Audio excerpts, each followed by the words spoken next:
is here. Now's the time for a bite of cheer. A tasty light where the price is right. Well, look at here, you'll dig the sight.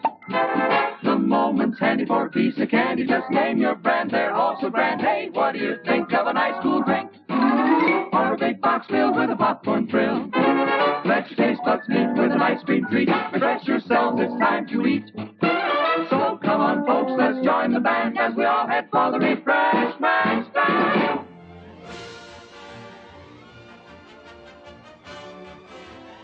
Hello, divers. Coming to you from Studio D, the Deep Dive Podcast proudly presents Hollywood Hype, a series that looks at the gimmicks, tie-ins, and publicity stunts that lured unsuspecting patrons into movie theaters.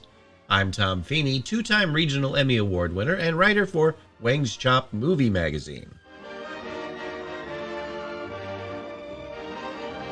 If you are among the ranks of those who still enjoy going to the movies, as in actually driving to a movie theater and sitting for a couple of hours in a dark room with strangers, you inevitably face a difficult decision.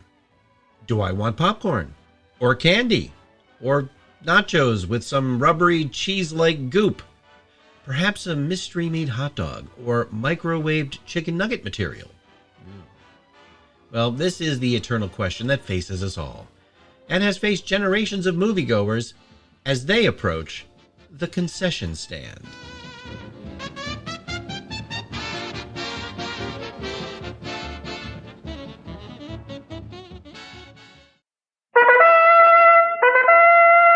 Now on sale at the box office of this theater, A Book of Happiness. It's a real bargain. $10 book for only $8. $5 book for only $4. The most welcome gift that will give joy throughout the year. Good for theater admissions and concession refreshments. It's the one gift that is remembered throughout the year. Now on sale at our box office, The Book of Happiness. For myself, the choice is simple. I smuggle in my own stuff that I buy at the dollar store like I'm Billy Hayes in Midnight Express. I am not paying those ridiculous prices. $5 for a bottle of water or a small soft drink? $10 for a large popcorn? Abso-freaking-lutely not. So why are the prices so high? I mean, it's not a new phenomenon. There's always been a huge markup on the price of theater snacks and drinks. Is there a reason for this other than typical corporate greed? Yes and no. The fact of the matter is, believe it or not, movie theaters don't make much revenue from the sales of tickets. Movie theater ticket sales are subject to various factors such as film licensing fees, revenue sharing with studios, and operating costs. Theaters essentially rent the movies that they show to audiences. Most of the ticket price you pay goes directly to the movie's distributors as part of the rental agreement. And there's really not much left over for the theaters to make a profit. Concession sales offer theaters a high profit margin, allowing them to generate additional revenue. Now, the markup on items like popcorn, candy, and beverages ridiculously high in order to make a profit, but does it really need to be that high? There are many who, despite the exorbitant pricing, avail themselves of the theater concession stand. And let's be honest, popcorn is the best movie snack ever, especially with the butter-flavored sludge that comes from that pump thing. Golden, pure, creamery butter, rich, flavorful, satisfying. That's what it takes for the finest buttered popcorn, and that's what we use. See for yourself why there's no Showtime treat to equal the crisp, delicious flavor of hot popcorn that's bathed in real melted butter. It's at the concession stand now. Did you know you can buy gallons of that stuff on Amazon? And did you know there's nothing even close to butter in it? It's still good, though. And now your history lesson. Around the turn of the 20th century, independent vendors would walk up and down theater aisles selling peanuts and popcorn just like they do in sports stadiums to this day. These salty snacks were easy to eat, and thanks to one man, easy to make as well. That man was George Creeters, and according to some, he may have single-handedly saved the movie theater industry. In 1893, Creeters invented a method using steam power to quickly and evenly pop vast amounts of popcorn within a relatively small space. The steam engine provided power to run the agitator blades in the bottom of the kettle to stir the popcorn while it cooked. It also allowed the operator to season the popcorn as it popped, saving time. His invention could also be used to roast peanuts and even coffee beans, making it even more versatile and attractive to businesses. But enough of me. Here's Bill Curtis, narrator of the movie Anchorman, with more. When the cinema came to America, the popcorn vendors who made out best put their carts right outside the movie theaters.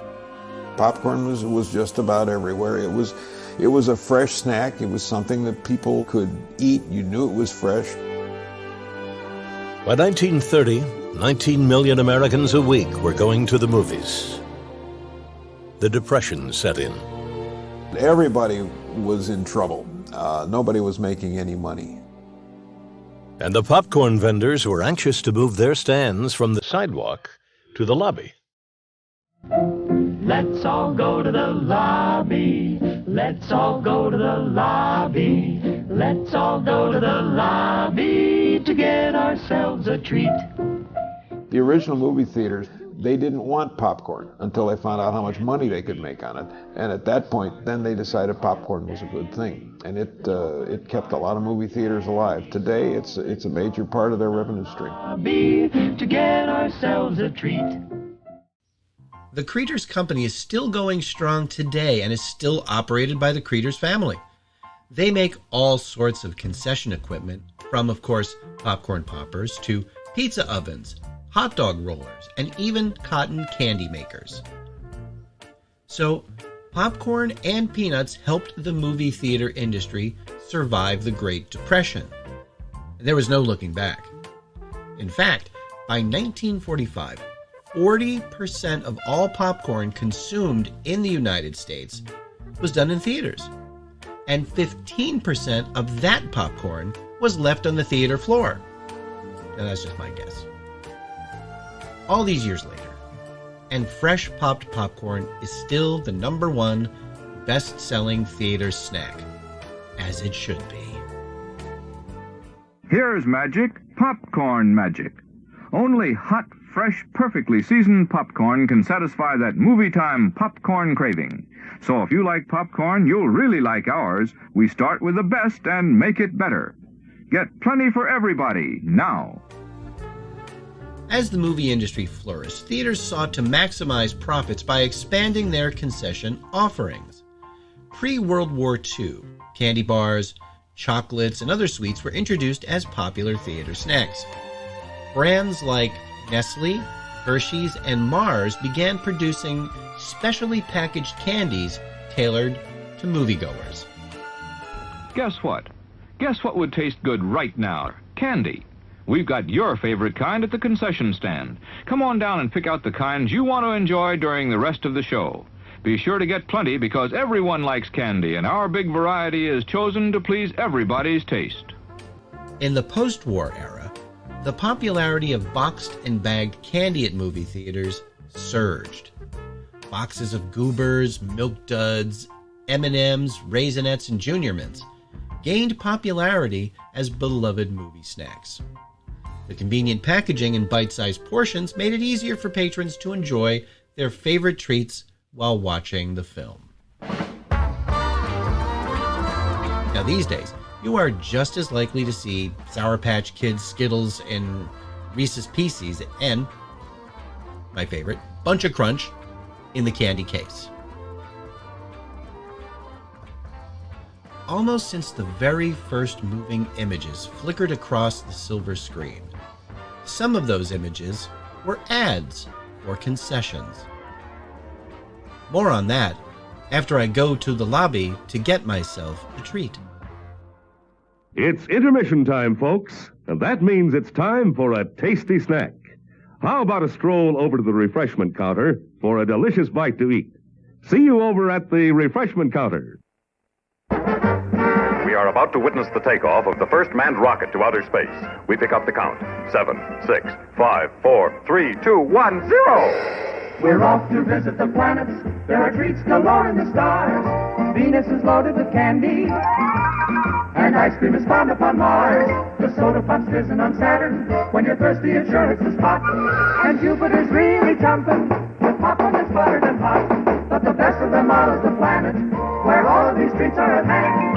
And that is the spot we now head for, our theater refreshment stand.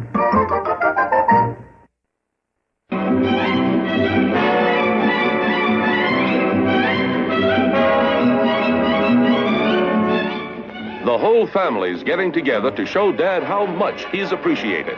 It's so nice to have a man around the house. But here's an extra surprise. Somebody's treating the whole family to the most enjoyable gift of all. Get the hint? Take Dad and the family on a pleasure-filled outing to the movies at our special Father's Day show, Sunday, June 21st.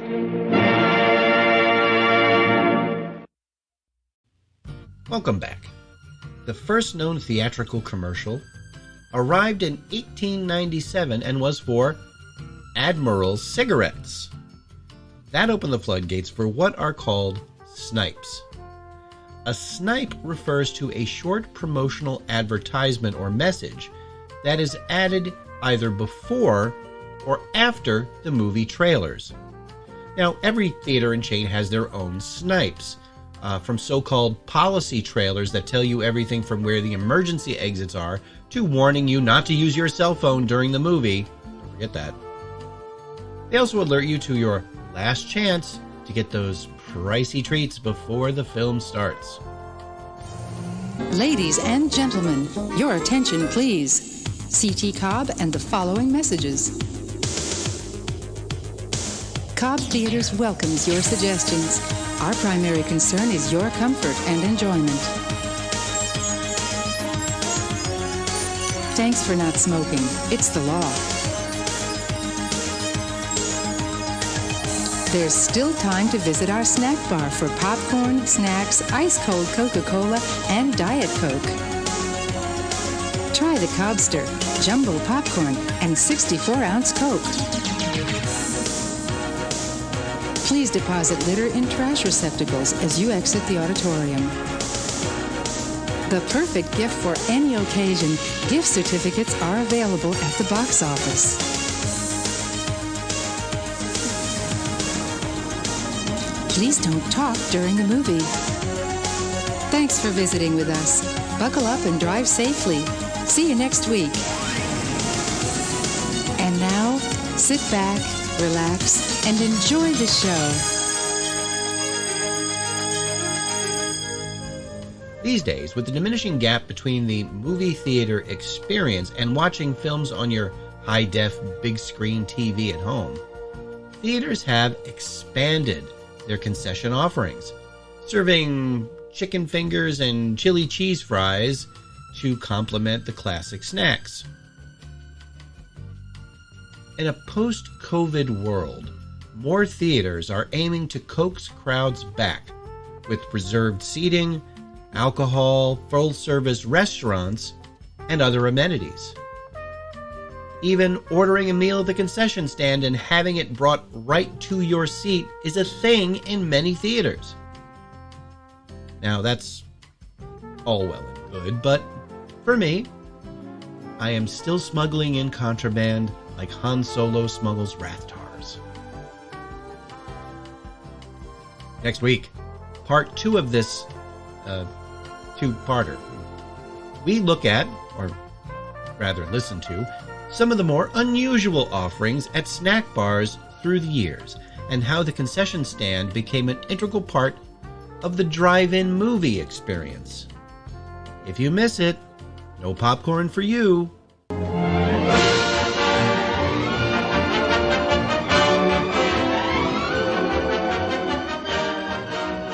Thanks for listening. If this is the first time you've heard this podcast, check out our past episodes, available on almost all podcast providers, and subscribe so you don't miss a single one. If you like what you hear, write a review. We'd love to know what you think. Or you can drop us a line at thedeepdivepodcast@gmail.com or on our Facebook, Instagram, and Twitter feeds. You can find links to those and our awesome t-shirt store in the bio of our Instagram page. All clips used in this podcast are meant for educational purposes only and not to infringe on existing copyrights. Hollywood Hype is part of the Deep Dive podcast family and a production of Automaton Studios.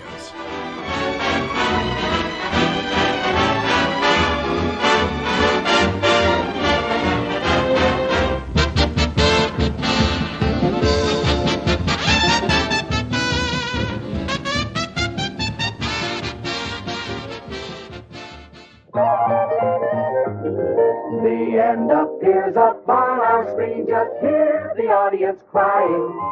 Not for happy lovers, but for food that's satisfying. You bet. The cries for Armor Star, the prank burner, delicious.